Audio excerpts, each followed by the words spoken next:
Satyabhama Institute of Science and Technology, Chennai. Satyabhama Institute of Science and Technology, Chennai.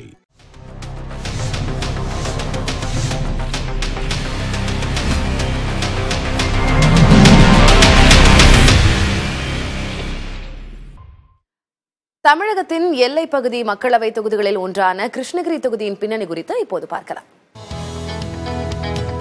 Krishnagiri மக்களவை தொகுதியில் 2008ஆம் ஆண்டு தொகுதி மறுசீரமைப்புக்கு பின் கிருஷ்ணகிரி, பர்கூர், ஊத்தங்கரை, வேப்பனஹள்ளி, ஓசூர், தளி ஆகிய சட்டமன்ற தொகுதிகள் அடங்கியுள்ளன. கிருஷ்ணகிரி தொகுதி 17 முறை தேர்தலை சந்தித்துள்ளது. இதில் காங்கிரஸ் 8 முறையும், திமுக 5 முறையும், அதிமுக 3 முறையும், தமிழ் மாநில காங்கிரஸ் 1 முறையும் வெற்றி பெற்றுள்ளன.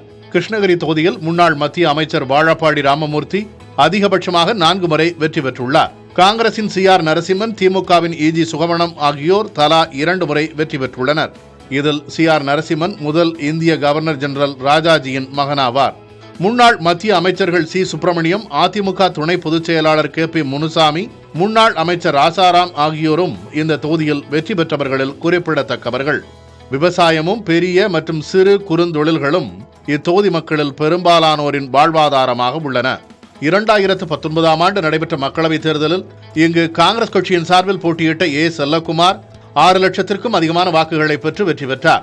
அதிமுகவின் KP முனுசாமி 4.5 லட்சம் வாக்குகளை பெற்று தோல்வி அடைந்தார். நாம் தமிழர் கட்சியின் மதுசூதனன் 28,000 வாக்குகளும், மக்கள் நீதி மையத்தின் காருண்ய சுப்பிரமணியம் 17,000 வாக்குகளும் பெற்றனர். Satyabhama Institute of Science and Technology, Chennai. Satyabhama Institute of Science and Technology, Chennai.